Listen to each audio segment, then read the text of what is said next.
you're all okay. I'm taking over Mr. Larkham in terms of reading Oliver Twist, so I'm going to pick it up from the end of chapter 6 into chapter 7, in which Oliver is put to the test. Those quiet days at Mr. Brownlow's house in Pentonville were the happiest Oliver had ever known. His whole life had been lived out to the noise of spoons scraping on tin, of shouts and kicks and blows, of quarrels and cursing. Now, peace muffled every step, every closing door, every mealtime and every night's sleep.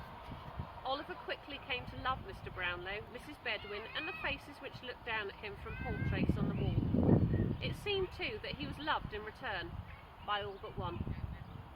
Mr. Brownlow had a lifelong friend called Mr. Grimwig, an argumentative gentleman with a large powdered wig and a walking stick that he rapped sternly against floor or table whenever he offered his opinion. Mr. Grimwig had a great many opinions, and he held them very strongly. In fact, Mr. Grimwig always took the opposite point of view for the joy of it, yet somehow his pig-headedness never marred their friendship. He and Mr. Brownlow were friends, and true friends do not have to agree on everything. "That boy is not to be trusted," said Mr. Grimwig of Oliver. "As soon as he's fit, he'll go back to a life of crime. He will, or I'll eat my head." "Never," said Mr. Brownlow equably. "Life has treated him with great cruelty, but he is a good boy at heart." You are too kind, Brownlow, too kind and too trusting. The boy will take advantage of you. He will, or I'll eat my head." One day Mrs. Bedwin burst into Oliver's room, brandishing a hairbrush, her face flushed with excitement. "Mr. Brownlow has sent for you," she said. "Let me make you look presentable." So Oliver put on his new suit and went downstairs to where Mr. Brownlow and Mr. Grimwig sat eating muffins. When Oliver entered, Mr. Brownlow looked so sombre and serious that Oliver was suddenly afraid. "Oliver, I mean to send you—" "Oh, please, sir, please don't send me away," Oliver burst out. "Take back this suit, let me work as a servant, but don't send me back out onto the streets." "Calm yourself, boy. I was simply going to ask if you would like to run an errand for me." "Oh, I'd like that very much," said Oliver, who had been cooped up in the house for 6 long weeks. "These books must be returned to the bookseller, and here are the £5 I owe him." Proudly, Oliver took the pile of books and tucked the crinkling white banknote into his pocket. He had never handled so much money in all his life.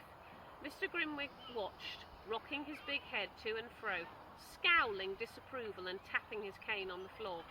Oliver bowed to him politely and headed for the door. "Come straight back," said Mr. Brownlow. "Oh, I will," promised Oliver. Pausing on the tall stone steps of the house, dazzled by the winter sunshine, Oliver looked both ways along the empty street, then set off eagerly on his mission. "And this is the last you will see of him," said Mr. Grimwig, helping himself to a muffin. "He has £5 and a pile of valuable books. Even now he is running back to his robber's den, laughing at you every step of the way. He is, or I'll eat my—" "Nonsense," said Mr. Brownlow. "He will be back inside 20 minutes. The big clock in the corner counted each passing second.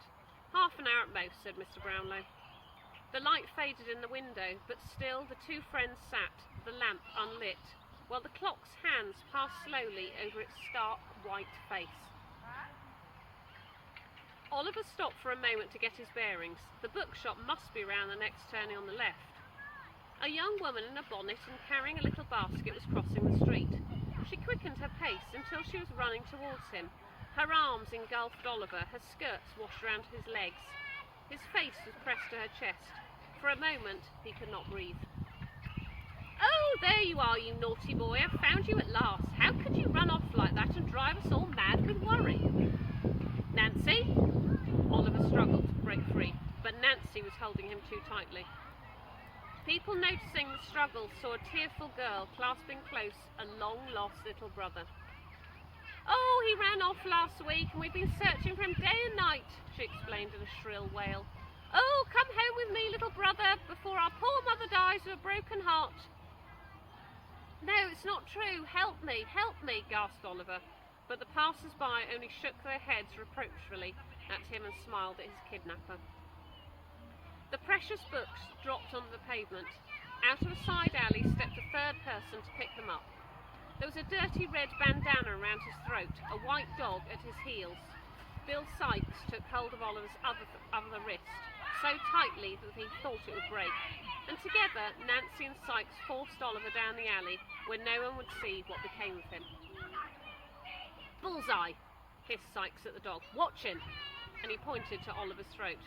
"Now if you run, boy, the dog will rip you to pieces." Seeing that there was no escape, Oliver stopped struggling. See you next week for Chapter 8.